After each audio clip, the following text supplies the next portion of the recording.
Muito bem, vamos orar, meus irmãos? Senhor nosso Deus, obrigado, Pai, por essa manhã, obrigado pela sua bondade. Pedimos ao Pai que o Senhor conduza essa nossa aula, que possamos, ó Deus, compreender mais a sua palavra e que sejamos, ó Deus, imitadores de Cristo, ó Pai. Essa é a nossa oração em nome de Jesus Cristo. Amém. Muito bem, hoje nós vamos falar sobre a primeira carta de Paulo aos Tessalonicenses, tá bom? Então, nós estamos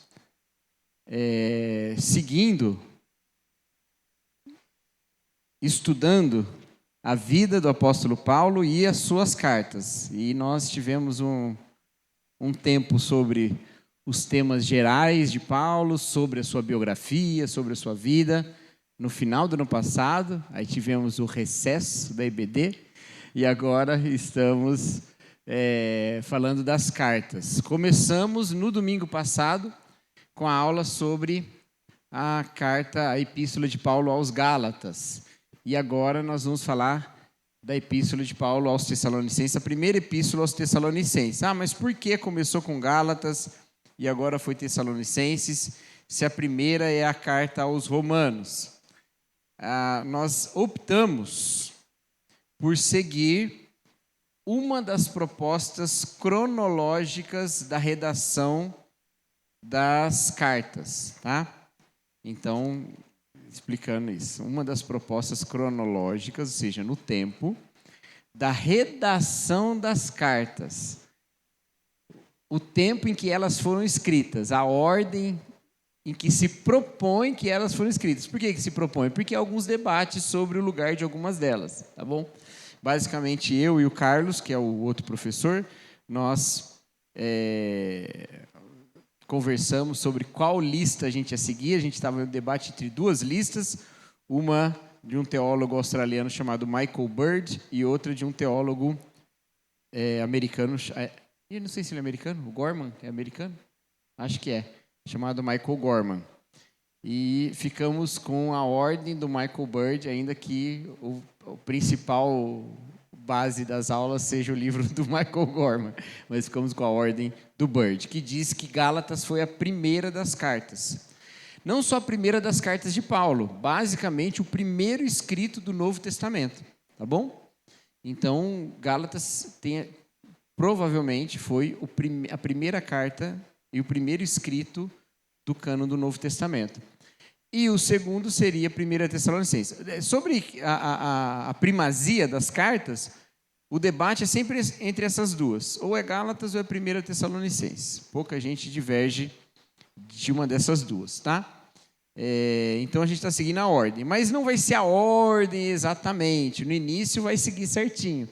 Mas onde há duas cartas juntas, né, como 1 e 2 Tessalonicenses, 1 e 2 Coríntios, nós vamos tratar uma e depois a outra, já em sequência, tá bom? Então, os debates sobre também onde cada uma delas fica, por exemplo, num debate grande sobre 2 Coríntios, se é uma carta, se são duas cartas, se é uma carta dentro de outra carta, quando que foi escrito cada uma, ou se na verdade foi uma só. É um debate gigantesco, mas a gente vai botar tudo junto, da parte dos Coríntios, tá bom? Então, vai ser essa ordem, mais ou menos. Vocês querem saber a ordem? Eu vou falar a ordem para vocês aqui, para vocês não serem pegos de surpresa. A ordem que ficou é essa aqui, ó. Gálatas, depois 1 e 2 Tessalonicenses, então hoje vai ser primeiro, domingo que vem segunda. 1 e 2 Coríntios, Filipenses, Colossenses, Filemão, Efésios, Romanos, 1 Timóteo, 2 Timóteo e Tito. Essa vai ser a ordem que nós vamos seguir, que é a ordem proposta pelo Michael Bird. Beleza? Muito bem, então vamos falar aqui sobre a primeira carta de Paulo aos Tessalonicenses. Essa carta, ela teria sido escrita logo depois de Paulo sair de Tessalônica. Então, lembra, Paulo foi em Tessalônica, pregou o evangelho lá, por 3 semanas ele pregou o evangelho para os tessalonicenses, e logo que ele sai de lá, ele vai para Bereia. Então tem essa história lá em Atos capítulo 17. Se você quiser, vai lá em Atos 17, que você vai ver essa história aí. No comecinho a gente vai usar bastante esse texto aqui de Atos. Então, fala ali no primeiro versículo: tendo passado por Anfípolis e Apolônia, chegaram a Tessalônica, onde havia uma sinagoga judaica. Isso aqui é a segunda viagem missionária de Paulo, tá bom? Ele está viajando, pregando o evangelho por vários lugares, e como ele costumava fazer, ele é primeiro nas sinagogas, tá?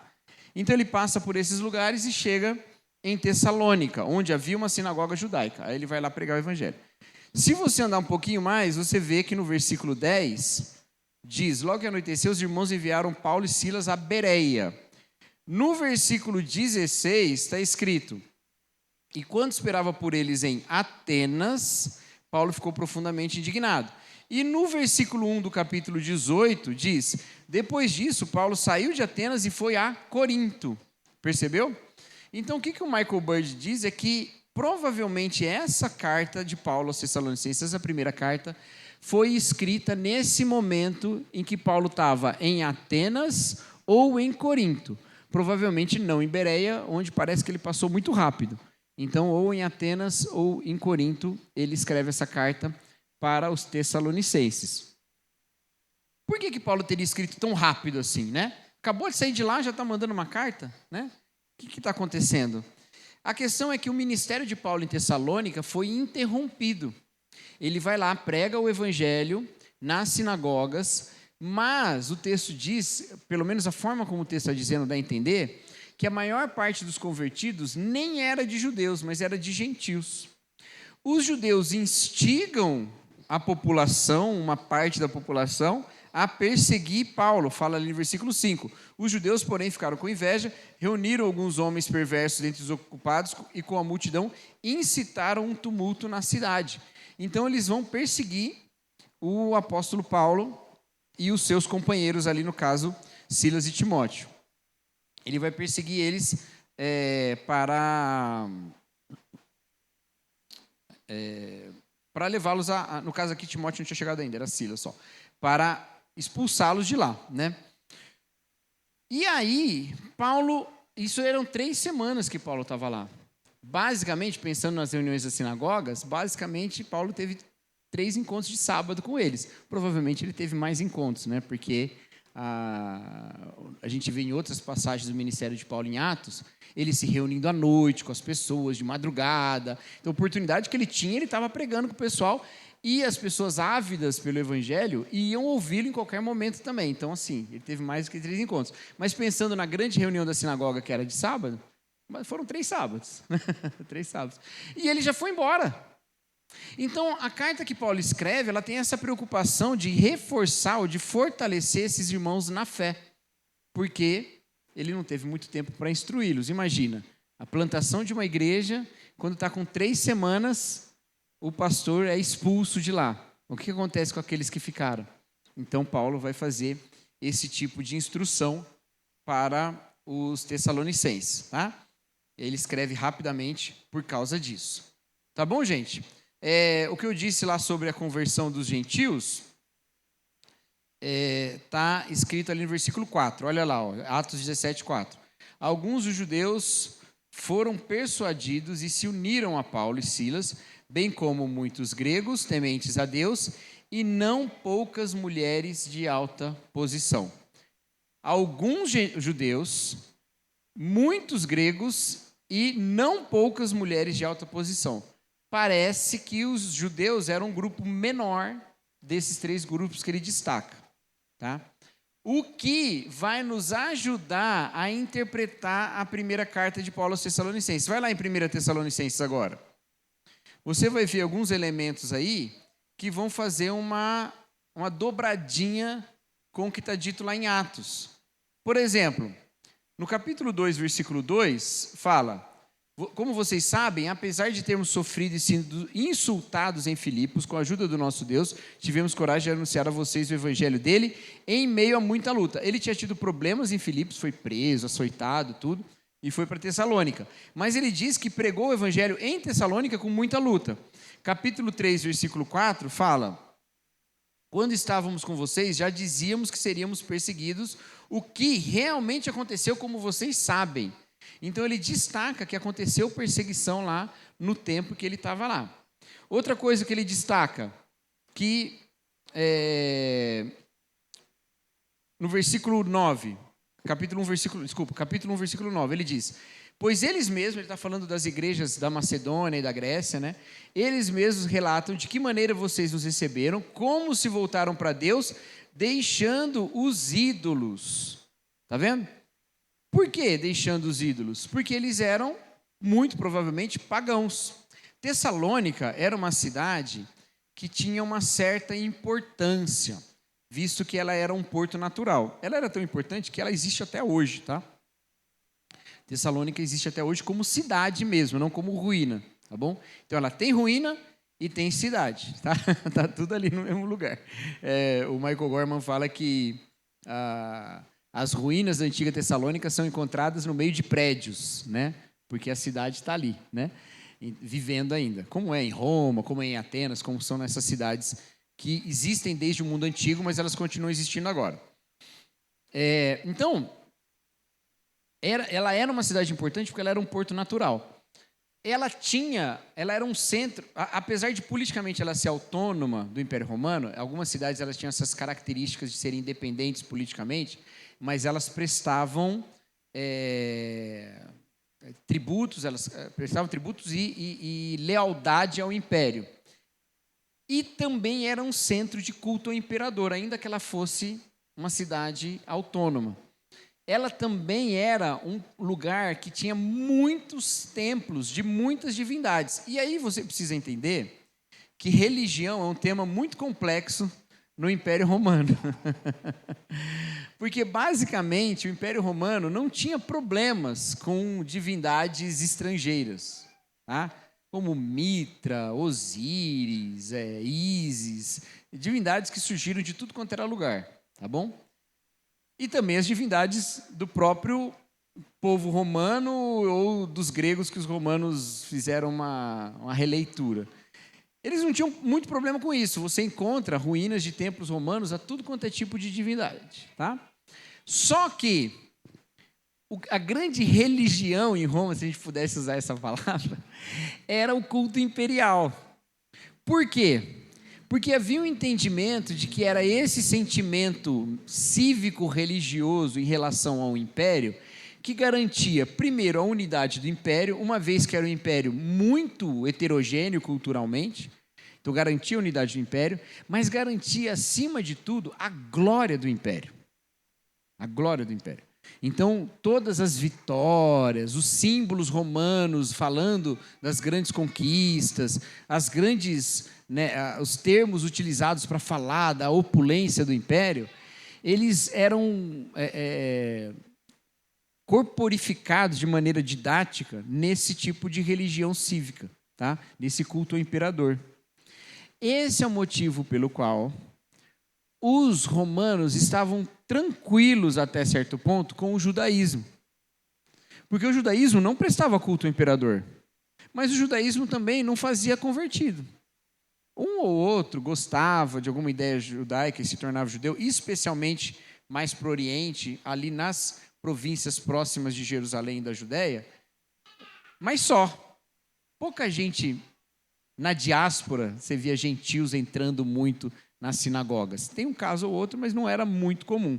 Tem um historiador chamado Paul Johnson que fez uma história dos judeus e ele fala que houve um momento, se bem que eu acho que isso é no outro livro dele, na História do Cristianismo, há um momento no Império Romano em que o judaísmo parece um tipo elevado de moral, porque a filosofia moralista de parte dos romanos tinha uma certa similaridade com algumas visões judaicas e tal, mas não chegou a ser uma coisa que ameaçasse o império.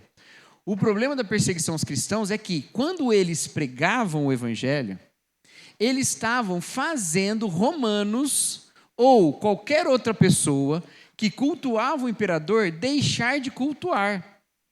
Tinha problema uma pessoa não cultuar o imperador? Não muito problema. Tinha problema um grupo dentro da sociedade romana não cultuar o imperador? Se fosse um grupo que não está fazendo muitos adeptos, não tem problema. Mas os cristãos eram um grupo que não cultuava o imperador e fazia adeptos.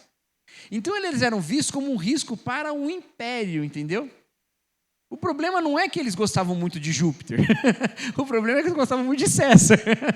Ou melhor, nem sempre gostavam muito de César. Né? Você não tinha tanto César que morreu assassinado. Né? Eles tinham mais uma visão de que a prosperidade do império dependia desse tipo de visão a respeito do imperador. Tudo bem?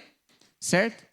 Então, os cristãos vão ter problema. E você vê isso... Volta lá em Atos. Eu falei que não ia voltar, mas vamos ter que voltar. Volta lá em Atos, capítulo 17. É por isso que essa acusação é feita aos cristãos de Tessalônica. Entendeu? Olha lá no versículo 6. Contudo, como não os encontraram, eles foram até a casa de Jasão para procurar Paulo e Silas, mas não encontraram. Aí diz, contudo, como não os encontraram, arrastaram Jasão e outros irmãos até os oficiais da cidade, gritando, estes homens que têm alvoroçado o mundo, chegaram agora aqui. E Jasão os recebeu na sua casa. Todos eles estão agindo contra os decretos de César, dizendo que existe outro rei chamado Jesus. Percebeu?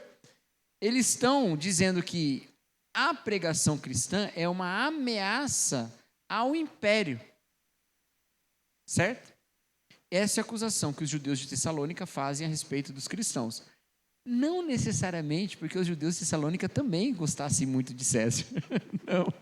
Não tinham...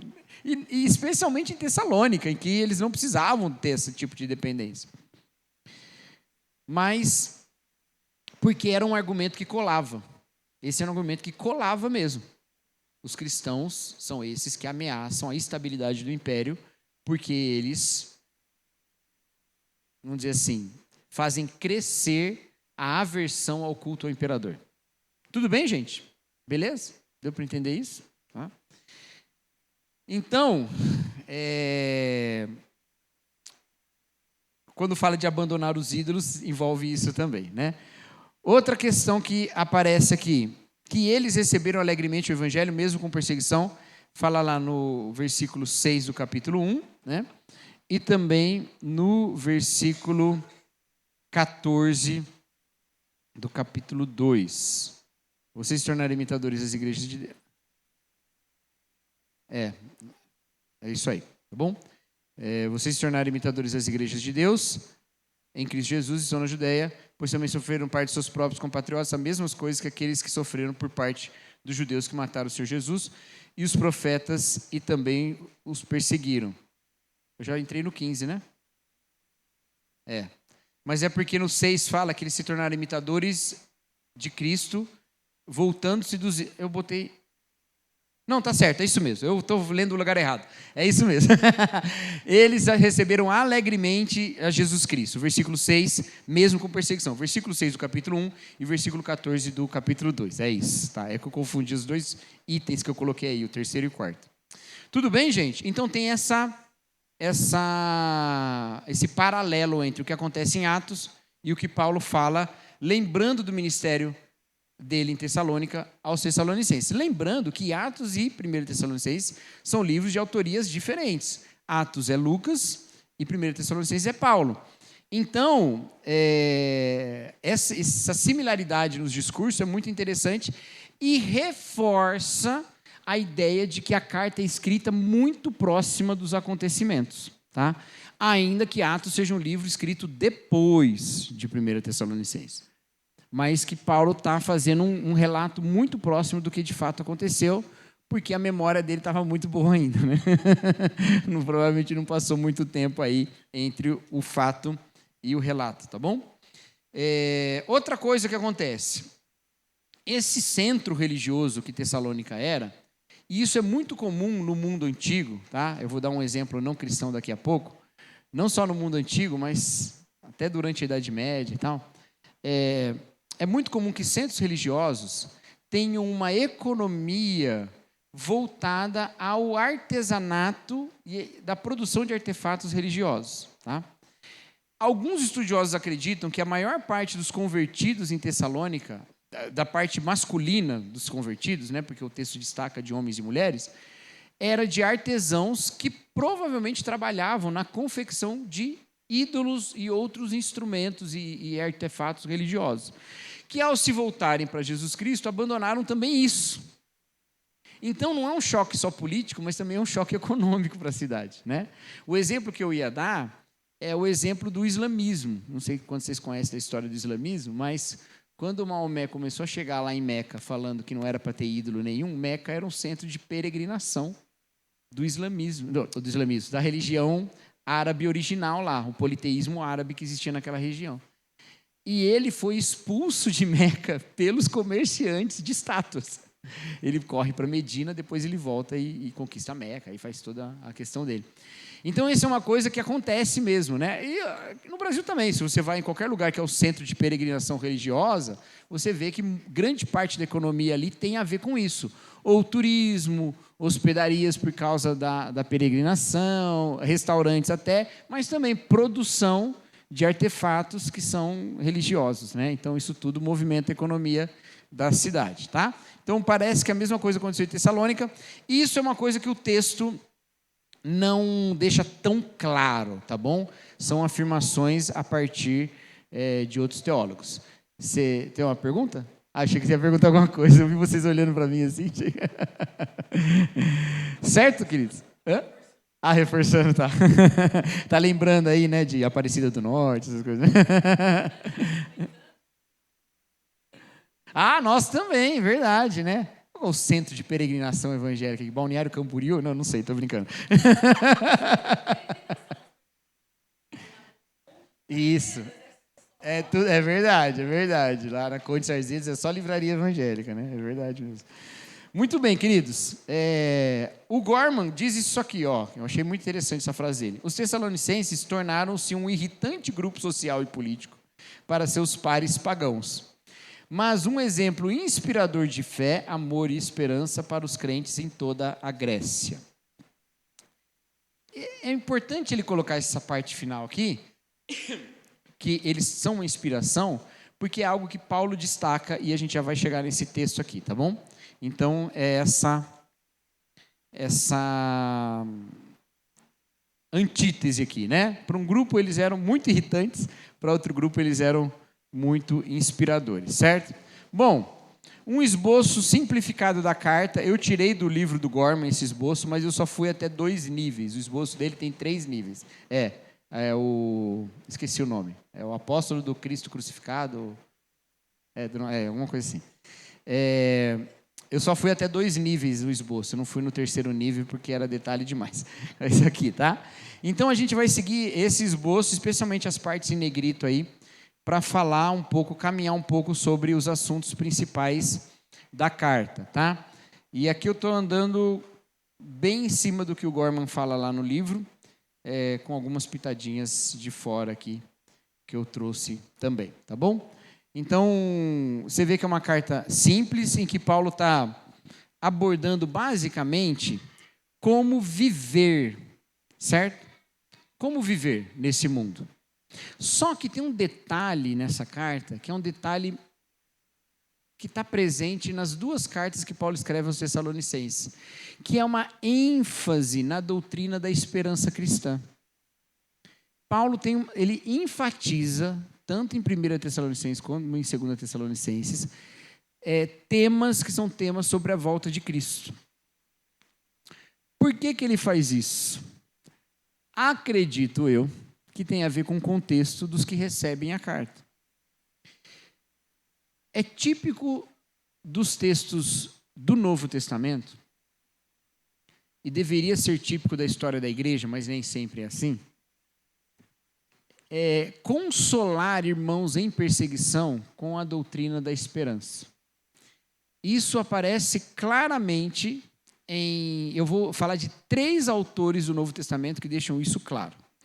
O primeiro é Paulo mesmo, tá bom? Então aqui Paulo escreveu aos Tessalonicenses, uma igreja que está num lugar perseguida, ela é perseguida lá, ele tem uma ênfase na esperança cristã, tanto em 1 Tessalonicenses quanto em 2 Tessalonicenses. 2 Tessalonicenses é uma carta que o seu centro teológico fala sobre a volta de Cristo e por que demora e essas questões todas, né? Tá? Outro exemplo é João escrevendo o Apocalipse. Tá? Se você olha as 7 igrejas da Ásia, que são os destinatários do Apocalipse, a maior parte delas está enfrentando perseguição. Inclusive, a palavra testemunha, que em grego é mártir, ela é usada pela primeira vez como aquele que morre pelo que professa, no Apocalipse. Tá? Então, martírio, em grego, a palavra mártir era testemunha, não era quem morria. Só que é usado em Apocalipse como testemunho do que morreu, a testemunha que morreu. E aí a gente usa no cristianismo o martírio ou mártir como sendo esse testemunha que morre, né? Qualquer um pode ser testemunha, mas quando morre se torna um mártir, entendeu? Essa é a ideia, tá? E outro exemplo é Mateus, no caso Jesus mesmo, né? Mas Jesus escrevendo, ou falando, e Mateus registrando lá no Evangelho. O chamado sermão escatológico de Jesus em Mateus é um sermão que fala da perseguição no contexto do fim dos tempos. Mateus tem muito disso, tá? Muito ali de Mateus é escrito pensando em crentes perseguidos, provavelmente crentes judeus perseguidos dentro da comunidade judaica, tá bom? Você pensa, por exemplo, em como é o Sermão do Monte. O Sermão do Monte fala muito de perseguição, né? E também fala de esperança. Então, é típico do cristianismo do Novo Testamento, ou da teologia do Novo Testamento, consolar irmãos perseguidos com o testemunho da esperança. 1 Pedro faz isso também, né? É muito típico, tá bom? Isso é muito típico do Novo Testamento. Nós é que não fazemos muito isso. Quando se fala de perseguição, a gente começa a se consolar com outras coisas, e geralmente isso abre espaço para muitas idolatrias, né? Nós deveríamos olhar mais para Cristo nos momentos de perseguição e dificuldade, reforçando-nos na esperança que nós temos em Deus, tá bom?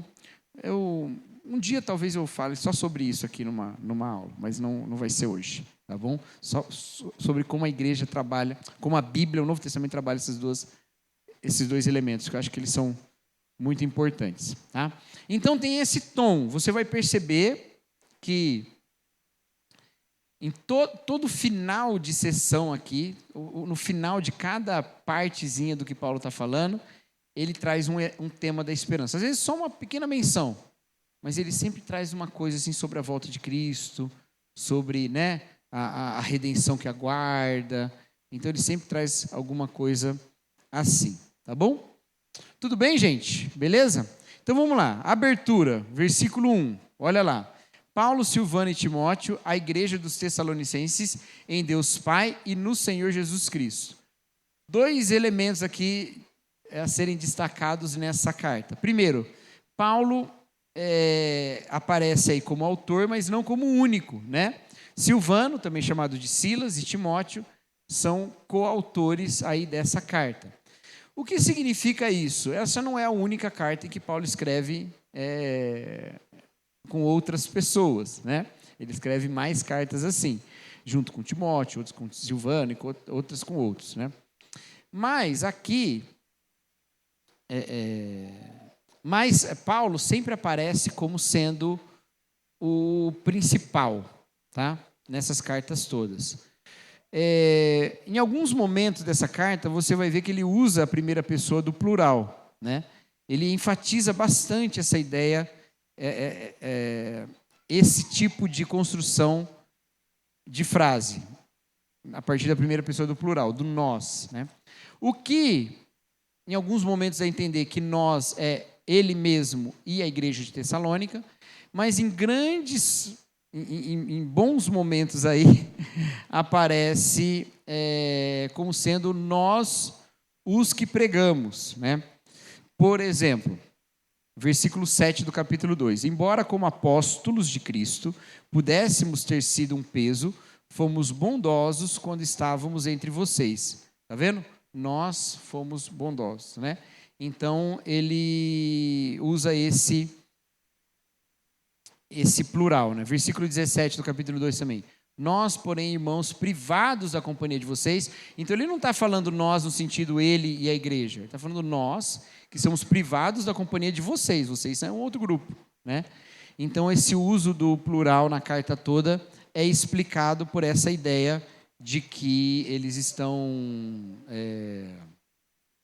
unidos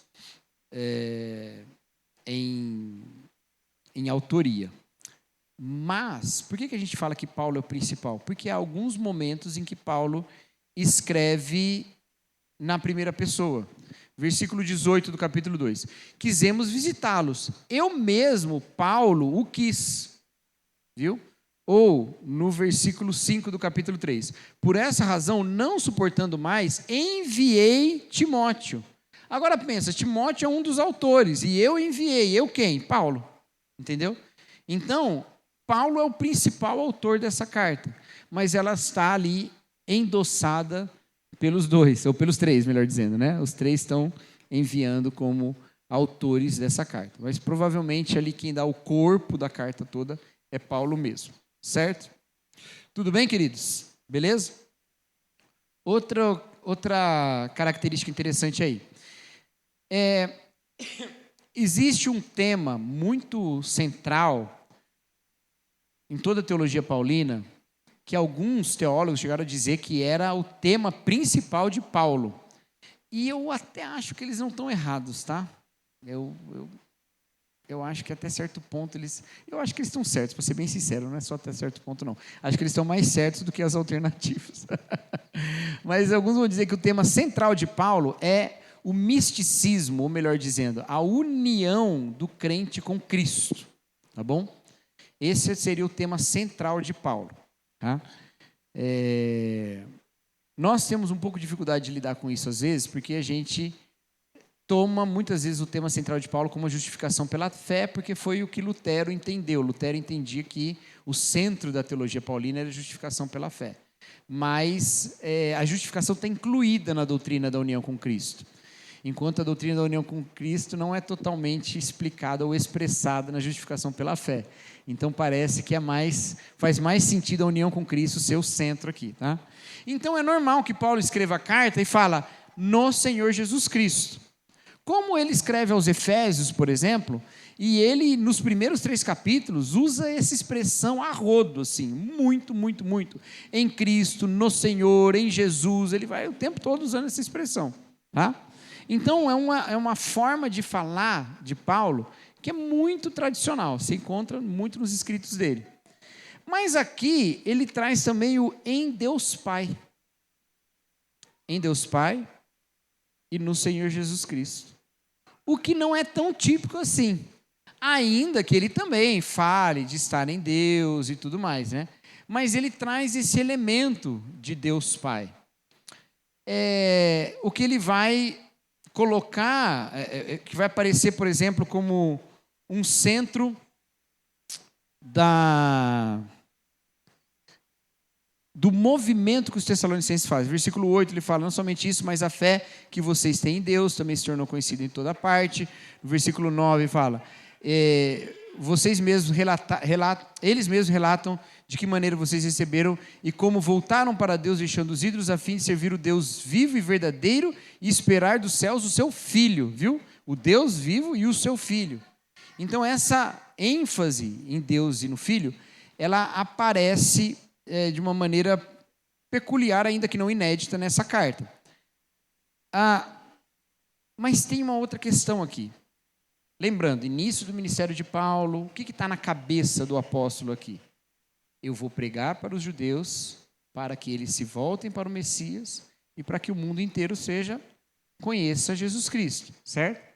Mas ele vai pregar sempre primeiro para os judeus. A relação de identificar Jesus Cristo como Filho de Deus Pai, o Deus do Antigo Testamento, o Deus que os judeus adoram, entendeu? Ela é muito importante nesse testemunho paulino. Então ele faz esse movimento para atrair essa atenção para Jesus Cristo. Tá bom? Bom, aí vem a parte aí das ações de graça. Eu não botei os versículos aqui, né? Mas vocês vão ver que eu estou seguindo certinho o esboço que está lá em cima, tá? Do versículo 2 do capítulo 1 até o versículo 13 do capítulo 2, tá bom? É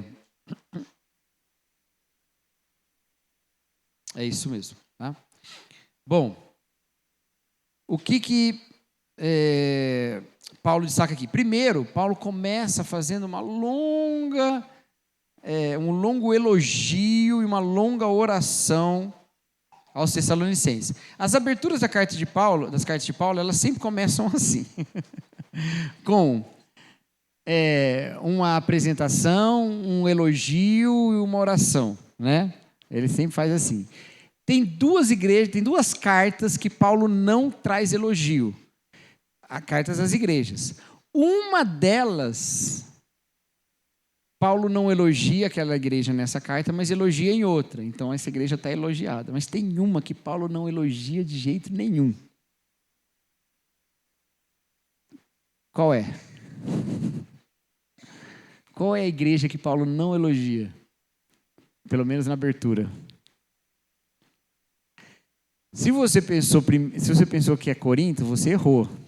Apesar de que 2 Coríntios é uma carta que Paulo não traz nenhum elogio à igreja na abertura. No correr da carta, ele elogia. Mas ele elogia ela muito em 1 Coríntios, tá? A única igreja que Paulo na abertura não elogia é a carta que ele escreve aos Gálatas. E ele está furioso quando ele escreve aos Gálatas. Ele fala que ele estava bravo em 1 Coríntios, em 2 Coríntios ele fala isso, né? Eu mandei uma carta muito bravo e tal. Ele estava bravo quando ele escreveu aos Gálatas. Ele tem umas expressões assim, ele fala, eu estou estupefato. Assim, Gálatas insensatos, que é assim, perdoa-me o termo, eu acho que não é, mas ele está chamando os Gálatas de idiota. É isso que ele está fazendo. Literalmente, ele está chamando eles de idiota. Tá? Ele está muito bravo. Ele diz, se alguém pregar alguma coisa diferente do que eu preguei, considere-o maldito. Ele está muito bravo quando ele escreve aos Gálatas, tá bom? A gente viu aqui na aula passada, né, quando ele fala assim, eu queria que eles se mutilassem. Ele está muito bravo. E ele não elogia os Gálatas na abertura. É basicamente a carta assim. Bom, mas voltando aqui. Tudo isso para dizer que Paulo elogia muito os Tessalonicenses, em vários momentos. Mas aqui, ele faz, do versículo 2 até o versículo 10, ele fica destacando como os Tessalonicenses são marcados por coisas positivas. Ele diz no versículo 3, nós lembramos constantemente do nosso Deus e Pai. Do quê? Aí ele diz, do trabalho de vocês que resulta da fé, do esforço motivado pelo amor e da perseverança proveniente da esperança no nosso Senhor Jesus Cristo. E aqui, eu sempre destaco isso quando falo de 1 Tessalonicenses, eu preguei 1 Tessalonicenses inteiro, não tem muito tempo aqui, de manhã inclusive, né? Que aqui a gente tem mais uma versão das virtudes teologais que Paulo usa em outros lugares dos seus escritos. O lugar que a gente mais lembra é 1 Coríntios capítulo 13, quando ele fala, agora restam a fé, a esperança e o amor, mas o maior destes é o amor, né?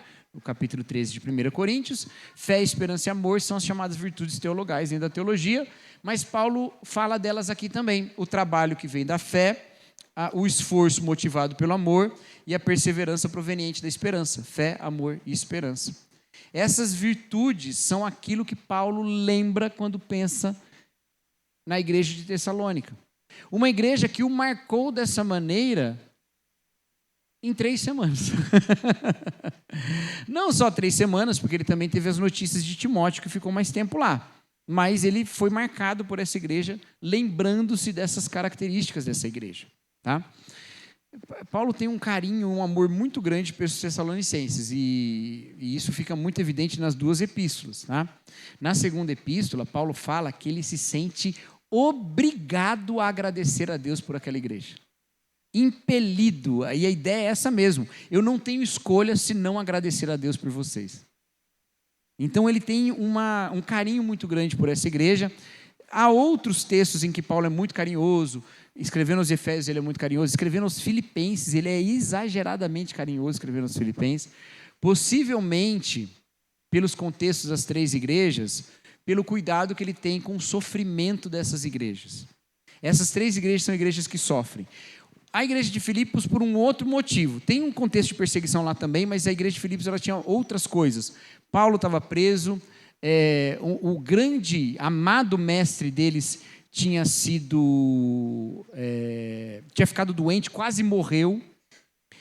E a igreja estava começando a ter um esfriamento, algumas desavenças. Paulo tem algumas preocupações com a igreja de Filipos, e ele escreve de um jeito bem docinho, né? Bem tranquilinho para eles, né? Para os Gálatas, coitado. Eles tomaram na cabeça e uma paulada. Mas graças a Deus, porque a carta de Paulo aos Gálatas ela é muito importante, né? E para os Tessalonicenses ele também é muito amoroso na escrita, né? Só que esse elogio é muito insistente e é interessante isso. E não vem só dele. Ele fala que as outras igrejas se admiram dessa igreja também. E isso são evidências, essas são evidências da conversão dos Tessalonicenses, de como os Tessalonicenses de fato se voltaram para Deus. Como os Tessalonicenses de fato estão com o seu coração voltado para Deus e não mais para os ídolos. Tá? Então, ele vai colocar: vocês receberam o evangelho com alegria, mesmo com perseguição. Isso faz de vocês imitadores, tanto nossos quanto do Senhor. Por quê? Porque também foram perseguidos pela fidelidade a Jesus Cristo. Tá? Então, quando você fala assim, eu quero ser um imitador de Cristo, lembra que passa por sofrer em nome de Jesus também. Né? Há aspectos de Cristo que só podem ser imitados na perseguição ou no sofrimento. Tá bom? Então, o imitador de Cristo imita, né? Até o fim, né? Até a cruz. Tá? Também eles se tornaram modelo para todas as igrejas da Macedônia e da Acaia. Lembrando, Tessalônica era a capital da província da Macedônia, né? Então era um centro também importante de cultura. Outra coisa importante. Tessalônica, eu não disse isso e nem escrevi. A cidade de Tessalônica, ela recebe esse nome em homenagem à irmã de Alexandre, o grande rei macedônio, Alexandre o Grande. Tá? Então, se tem mais de 20 Alexandrias fundadas por Alexandre no seu período de vida, Tessalônica é uma cidade fundada em homenagem à sua irmã. Essa origem macedônia, desse antigo império macedônio, alimenta também a cultura dos tessalonicenses, visto que o Império Macedônio era um império também de muita preocupação cultural, né? De muito cultivo de ideias e tal. Então alimenta também esse imaginário dos tessalonicenses. Tá? E aí Paulo fala que eles se voltaram dos ídolos para o Evangelho e eles se tornam assim modelo para todas as igrejas, tanto da Macedônia como da Grécia. Essas igrejas todas olham para eles. E Paulo fala que quando ele chega nessas igrejas, ele não precisa acrescentar nada, porque eles viram a forma como os tessalonicenses se voltaram para Cristo. Não é uma coisa linda? Eu vou lá para pregar o Evangelho e já conheço o Evangelho por causa do exemplo de vocês. Né? É por isso que eu digo que a igreja de Tessalônica é a minha igreja preferida do Novo Testamento. Né? Eu acho ela incrível. Eu acho ela incrível. Tá? Bom, depois de falar das evidências da conversão dos Tessalonicenses, Paulo vai falar das evidências do seu próprio ministério, no capítulo 2. Porque Paulo faz a mesma coisa. Ele age com amor, com fidelidade, ele não quer ser um peso para a igreja, mas ele também teve perseguição. A mesma coisa que a igreja teve. Então, ele também é um imitador de Cristo. Tá? Ele também é um imitador de Cristo, assim como a igreja de Tessalônica imita Cristo também, inclusive no meio do sofrimento. Né? Entre os versículos 13 e 16, Paulo vai pegar o sofrimento dele, o sofrimento da igreja, e vai somar com o sofrimento dos irmãos da Judéia. Vai fazer um grande combo de sofrimento e vai mostrar que isso é típico da fé cristã, especialmente do período de ser perseguido. Vocês estão junto com os irmãos da Judéia. Lá, versículo 14. Portanto, irmãos, vocês se tornaram imitadores das igrejas de Deus em Cristo Jesus que estão na Judéia, pois também sofreram da parte dos seus próprios compatriotas as mesmas coisas que aquelas igrejas sofreram por parte dos judeus. Entendeu? Então, vocês, macedônios, sofreram dos macedônios a mesma coisa que os judeus da Judéia sofreram na mão dos judeus. Certo? E assim vocês são imitadores deles. Então, olha só, vamos lá. Não perca a sequência de imitações. Os tessalonicenses são imitadores de Paulo e das igrejas da Judéia. Paulo e as igrejas da Judéia são imitadores de Cristo. Logo, os tessalonicenses são imitadores de Cristo. É uma sequência de imitação. Paulo tem essa ideia de que a vida como deve ser vivida é aprendida imitando os outros. Ele escreve em outras cartas assim, olha, lembra como eu vivi entre vocês. Ele diz aos Coríntios, se eu não me engano, aos Coríntios, ele fala, eu não pude estar entre vocês, mas enviei Timóteo para que vocês, vendo-o, se lembrem como eu vivia no meio de vocês. Ele manda Timóteo para que eles lembrem como Paulo era. Olha que coisa, né? Então tem essa ideia de imitação. Quando as pessoas falam sobre discipulado como vida na vida, é disso que eles estão falando. Quando fala que discipulado é caminhar junto, é transmitir uma maneira de viver, é disso que eles estão falando. Porque Paulo entendia discipulado dessa maneira também. É um imitando o outro. Sede meus imitadores como eu sou de Cristo, né? Imitemos juntos a Jesus Cristo. Então essa é a ideia dele, tá bom? Beleza? E aí os tessalonicenses estão nessa imitação também. E por último, na sequência da imitação, as outras igrejas da Macedônia e da Grécia imitam a igreja de Tessalônica, entendeu? Irmãs, vocês podem entrar aqui, ó. A gente pode entrar. Pode entrar. A gente está só na escola bíblica, mas vai ter culto daqui a pouquinho, tá bom? Tem mais papelzinho aí, não? Tem?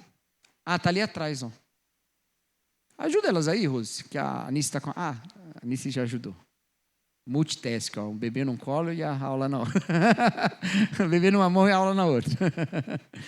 Certo, gente? Então essa ideia de transmitir vida. Viu que é uma sequência de imitação? Começa em Jesus, Paulo e as igrejas da Judéia, a igreja de Tessalônica, as outras igrejas da Macedônia e da Caia, que ele diz que a igreja de Tessalônica é um modelo. Vocês se tornaram um modelo para as igrejas. Tudo bem? Beleza? É uma sequência aí, tá? E essa sequência envolve sofrimento. Ei, beleza, né? Envolve sofrimento em todo o tempo, tá? Só que, veja, mais uma vez, ó, no versículo 10 ele já trouxe a questão da esperança, Jesus que nos livra da ira que há de vir. Versículo 10 do capítulo 1, certo? Ele já apontou lá para o fim. Aqui, no final dessa sessão, que é o versículo 13 aqui, desculpa, o versículo 16 aqui, ele traz de novo a esperança cristã. Ele fala ali, ó,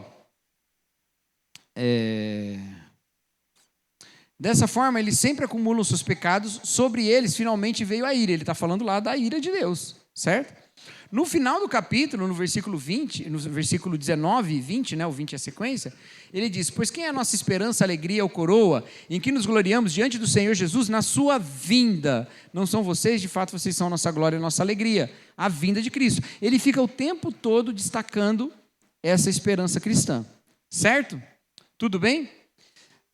Entre os versículos 17 e o versículo 5 do capítulo 3, ele vai falar sobre a vontade que ele tem de visitá-los, que ele não pode, por isso ele mandou Timóteo, e no versículo 6 ele fala que Timóteo veio, e quando Timóteo veio, ele trouxe informações sobre a igreja, tá? Versículo 6 do capítulo 3, agora, porém, Timóteo acaba de chegar da parte de vocês, dando-lhes boas notícias a respeito da fé e do amor que vocês têm. Ele nos falou que vocês sempre guardam boas recordações de nós, desejando ver-nos tanto quanto queremos ver vocês. Por isso, irmãos, em toda a nossa necessidade e tribulação, ficamos encorajados por causa da fé que tem, pois agora vemos uma vez que são firmes no Senhor. Então essa é a boa notícia que Timóteo traz sobre a fé e o amor que eles tinham lá. Beleza, meus queridos? Tudo bem? Bom, capítulo 4, aí Paulo vai aplicar aquele esquema. Tá, talvez você ache que eu estou forçando um pouco a barra. Eu não acho, tá? Eu não acho que eu estou forçando a barra. Talvez você ache que eu estou, mas eu não estou, tá bom? Ou eu não acho que eu estou. No capítulo 4 de 1 Tessalonicenses, há esse destaque aqui, melhor dizendo, Paulo vai usar as virtudes teologais do capítulo 1 como uma estrutura para ele falar daqui para frente, tá? Então ele começa falando sobre a agradar a Deus. Ele diz lá no versículo 1: quanto mais, irmãos, vocês aprenderam de nós como devem viver e agradar a Deus, e de fato estão vivendo assim. Agora pedimos e os encorajamos o Senhor Jesus que continue crescendo nisso cada vez mais, pois vocês conhecem os mandamentos que lhes demos da parte do Senhor Jesus. Veja, a gente faz uma separação muito grande entre obediência e fé, tá? A fé é aquela convicção interna, né? Mas a obediência é outra coisa. A fé é o que nos justifica e viver a fé é outra coisa. Tá. A gente faz essa separação muito grande. Mas na Bíblia essa separação não é tão grande. A evidência disso está lá em Tiago, né? Tiago fala que a fé sem obras é morta, mas outros textos do Novo Testamento apontam para isso também. Hebreus, quando vai falar da fé, sem fé é impossível agradar a Deus, ele vai dizer naquele mesmo texto, pela fé, e ele vai citar um monte de gente e o que eles fizeram pela fé. Reverberando com isso o que Tiago fala, mostra-me a sua fé sem obras e eu te mostrarei a minha fé pelas minhas obras, né? Então essa divisão ela não é grande no Novo Testamento. A fé ela envolve as obras. Na verdade, para ficar mais claro, fé é acreditar? Sim. Fé é uma convicção? Sim, é uma convicção. Mas ela é uma convicção tão grande que você vive por ela. Entendeu? Sabe aquele negócio de andar pela fé e não por ver? Né? Não por vista, andar pela fé? Essa comparação entre ver e crer, ela faz sentido. Por quê? Eu acredito no que eu estou vendo. Ao ponto de eu andar pelo que eu estou vendo, não é? Então eu piso onde eu estou vendo que não tem um buraco. E se eu vejo um buraco, eu não piso. Tudo bem? Está entendendo isso? Deixa eu ver se eu uso uma... Diz que há momentos da vida de um piloto de avião em que ele não está vendo nada e ele precisa acreditar nos aparelhos, certo? Nas indicações ali dos aparelhos e dos sensores do avião. E ele não está vendo nada. É o caso, por exemplo, lá da Air France, lá naquele acidente da Air France, que eles estavam super baixos, mas não sabiam porque o medidor lá de altura estava quebrado e aí eles não sabiam onde eles estavam, né? E é isso. Há outros momentos em que o piloto está vendo uma coisa, mas o aparelho está apontando outra.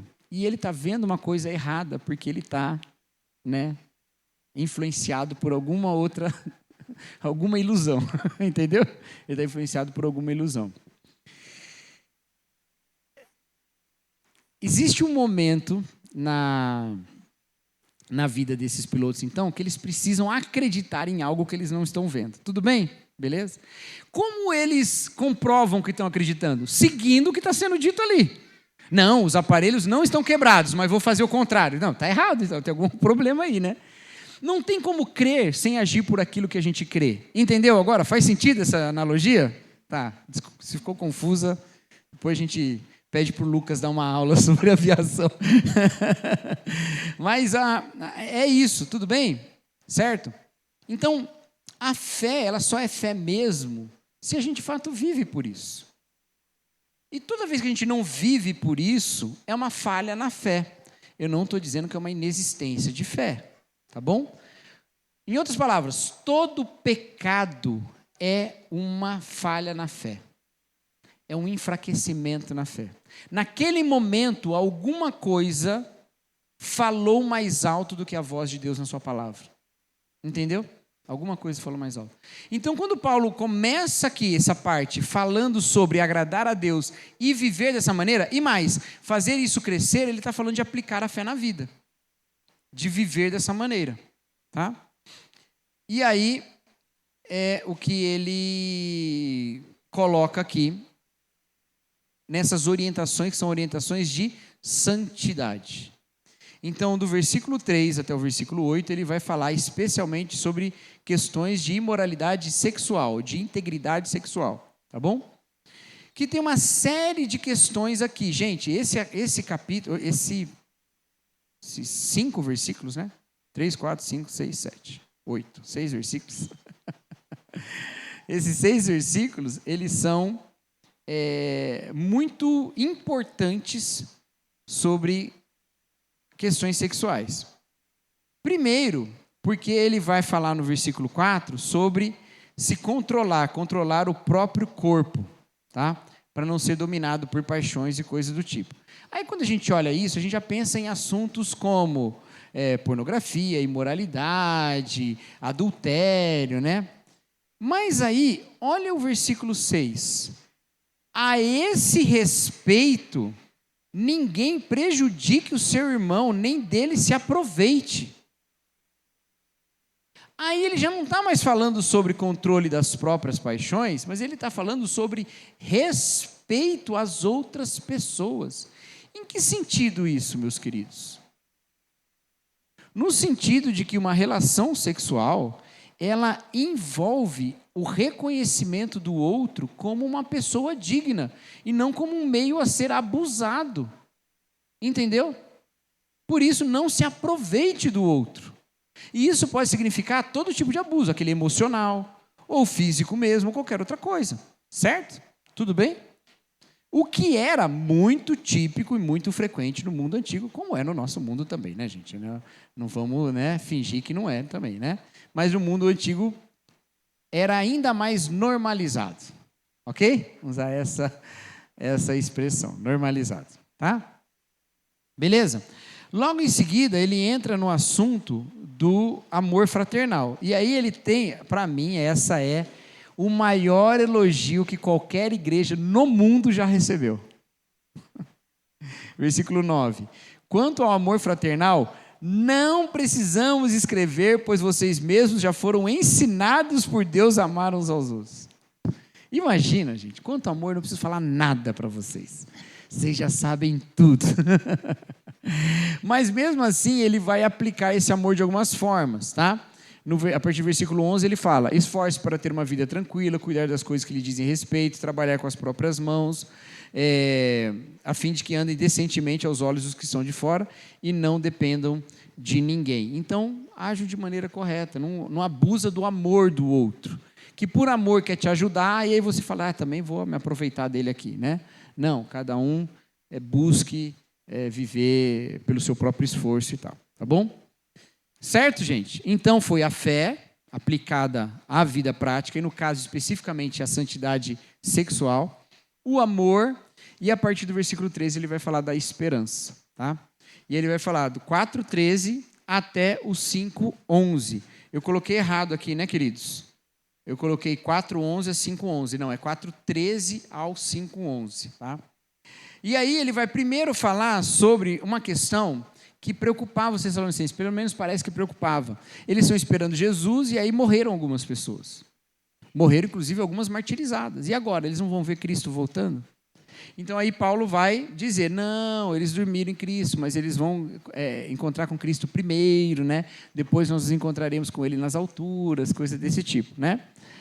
Depois ele vai falar como isso vai levar a uma vida de esperança para os que estão vivos, no capítulo 5, tá bom? Então aí ele diz para eles ficarem alertas, para eles não bobearem, né? Não ficarem vivendo a vida de qualquer maneira, porque Jesus Cristo está voltando, tá bom? Mas ele diz no versículo 9, porque Deus não nos destinou para a ira, mas para recebermos a salvação por meio do nosso Senhor Jesus Cristo. Então, olha só, a questão aqui não ande de qualquer jeito, porque se Jesus voltar e você estiver fazendo coisa errada, você vai para o inferno. Não, Deus não nos destinou para a ira, tá bom? O que ele está dizendo se o nosso destino é esse, vamos viver coerentemente com ele, né? Vamos ter coerência com o destino que Deus nos deu, tá bom? Então, é isso que ele fala, tá? E aí, no final, a partir do versículo 12, ele dá as instruções finais dele. Eu queria gastar mais tempo até, mas a gente já está dando o nosso horário. Então, eu quero destacar algumas coisas aqui. Primeiro, ele vai falar sobre a consideração pelos líderes, no sentido do apreço, mas não só do apreço, tá?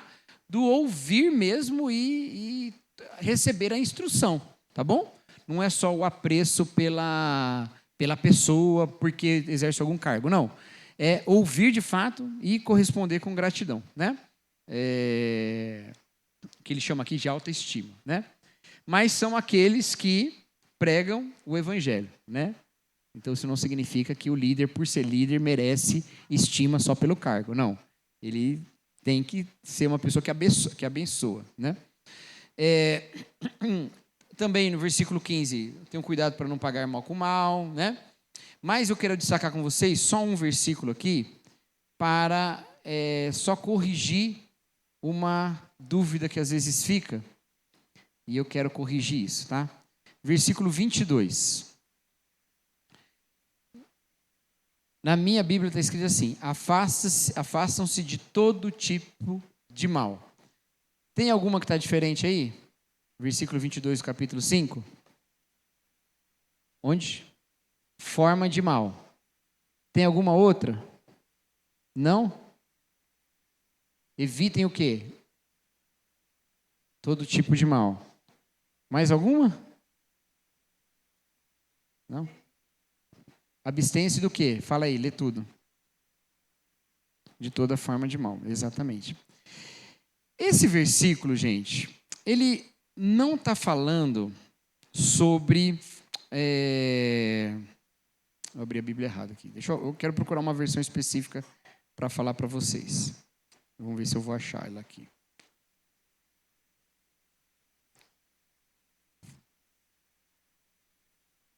Opa, já errei.